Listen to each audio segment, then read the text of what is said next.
Peace. What's happening, good people? This gift here for Pay Us No Mind, and let's talk about the direct-to-fan music platform Bandcamp getting acquired by Epic Games and what that means for your music. This video is sponsored by SoundCloud, where you can pay a monthly fee to gain access to an unlimited number of courses taught by industry professionals and learn things like how to unlock your creativity, improve your vocal performance, crowdfund, and more. All things that can help you take your music career to the next level. For 15% off, you can use the passcode PayUsNoMind. Links in the description box, cards, and end screens.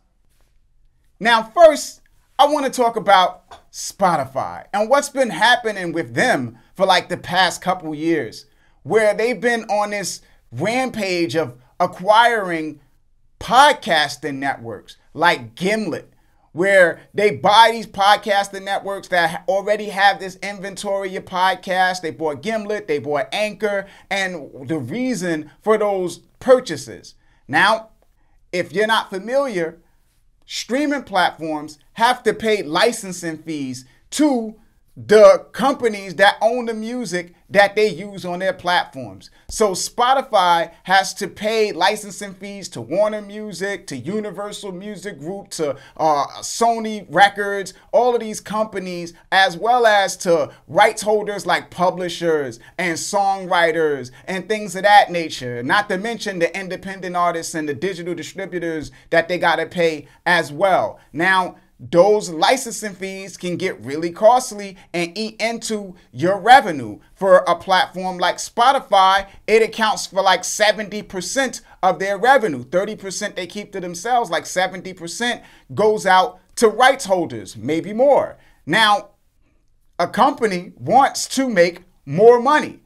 So Spotify looks and they say, well, we don't want to be in a position of not only making not as much money as we could be making, but also being under the thumb of the people that we're beholden to for these licenses, where they could always go into negotiations and demand more money, where now you got the publishers and this court battle that's going on with Spotify fighting to pay artists less and the publishers wanting to get paid more, and that kind of battle. So the whole point of the podcast is for Spotify to have an inventory of content that they don't have to pay any licensing fees for. So podcasts, they don't have to pay mechanical royalties for. They don't have to pay performance royalties for. They don't have to pay sound recording royalties for. They bought the platform, and that's all the money they needed to spend. They got the platform, they got the podcast. Now all of those streams for that podcast is effectively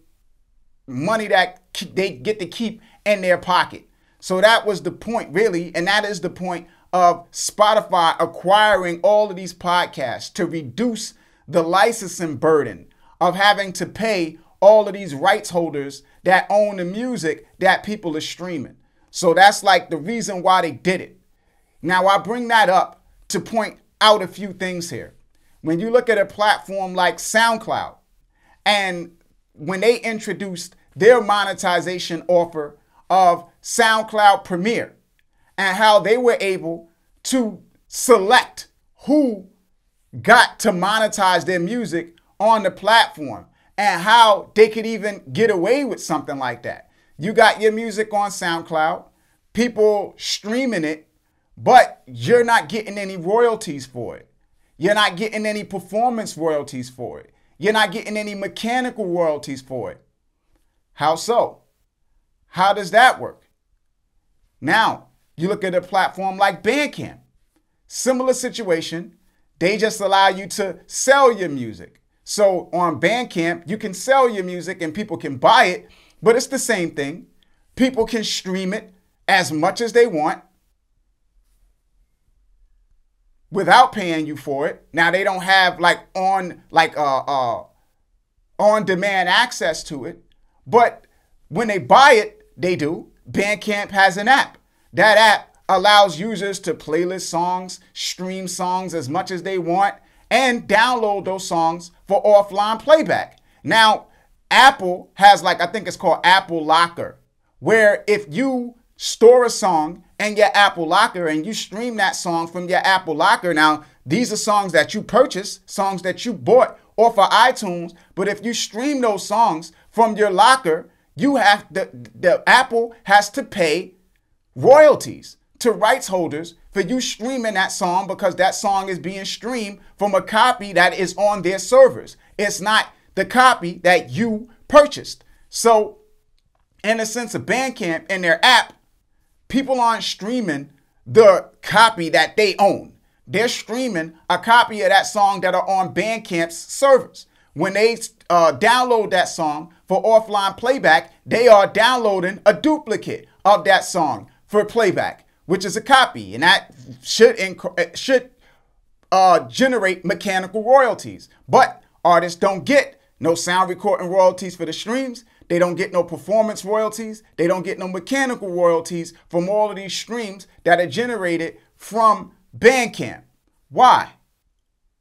The reason is those platforms like Bandcamp, like SoundCloud, they have these clauses that you agree to when you sign up. And those clauses have something that's similar to this. You grant them a non-exclusive, royalty-free right to pretty much do whatever the hell they want with your music outside of, straight up selling it. So they talk about, like the non-commercial use, where they can't use it to make money. In the sense of Bandcamp, you can sell it to make money, but they couldn't take your music and put it out there for sale and make money off of it without compensating you. But generally, they have the right to display, to perform, to synchronize, to do everything that they do on their platform with your music. Now, that right, those rights become valuable in a sense of something like Epic and the way music gets used in video games and whatever other plans they might have. But just looking at the standpoint of video games and the cost of licensing music for video games and how prominent music is starting to become, or is rather, with video games. And the fact that if they already have a library of music that they can use, then dude, that saves them a ton of money with having to pay for those licenses, because they effectively have a non-exclusive royalty-free right to use all of the music that is on Bandcamp. And the more artists that they can get to sign up to that platform, which has spent years building up a reputation and building up value and respect within artist communities. Now, if they could get a whole bunch of people to join that platform and sign off on those usage rights, now they have free music to use for their platform. They can use those songs in games, synchronize them and everything like that without paying those licensing fees, because technically it's not commercial use. They're not using it they're not selling the music. They're just using it in the same way Bandcamp allows people to stream it on their platform and in their app and things of that nature. And they don't have to compensate you for that usage. Now, that creates a situation where, same way with SoundCloud, paying people is at their discretion. Like you look at social media platforms like Facebook and TikTok and things of that nature. People that are on there creating content, that's intellectual property that they own. Now, these platforms, they value the content, but because you've effectively signed off and said, hey, you have the right to do with this content that I create on this platform as you so choose, they're not obligated to pay you for it. So they get to decide how much they want to pay you for it. So they say, okay, we're going to create a creator fund. We're going to create $100 million or whatever. And all of these creators, whoever's like the top crab that crawls out of the barrel, will get like the largest percentage of this $100 million that we segment for these artists.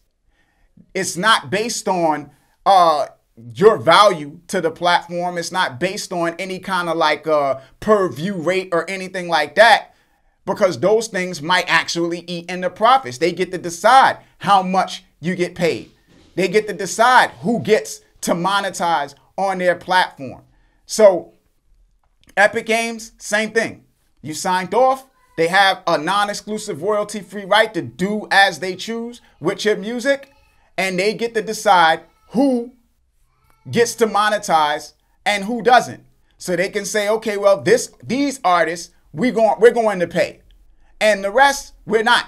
And the way this kind of works a lot of times is when artists see other artists get paid, rather than being like, yo, man, it's unfair, they look to be those other artists that are getting paid. So if it's like, okay, cool, well, you get paid by becoming like the top artist, the top selling artist in Bandcamp. Then it's like everybody just focus on, how do I become the top selling artist on Bandcamp? They don't focus on saying, okay, well, damn, if all of our music is there, shouldn't we all be able to monetize? Same thing happened with SoundCloud.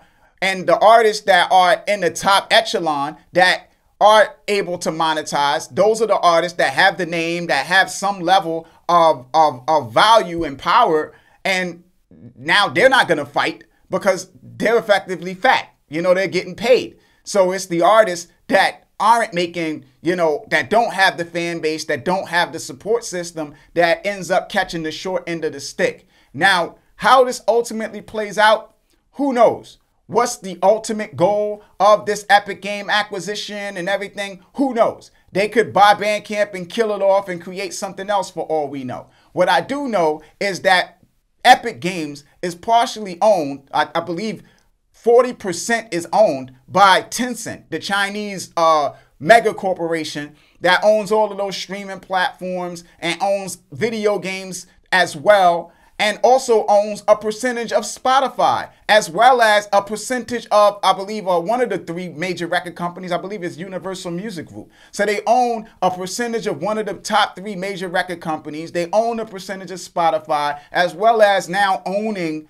the company that owns Bandcamp, or owning a significant percentage of the company that owns Bandcamp. So for all we know, the way this plays out, the current CEO or whatever of Bandcamp is saying, hey, I'm going to stick around. But we know how these things go. That guy could be there for the rest of this year. And then by the end of the year, he's like an NBA coach, right? That gets fired. I'm going to spend more time with my family, you know, or he's going to step off the explore other ventures, other things that have his interest. You know, he's gonna step out to do that and pass it on to somebody else who the company is gonna be in great hands of, and then they might change the name. Oh, Bandcamp is now gonna be known as like Facebook and Meta or something. You know, we don't know.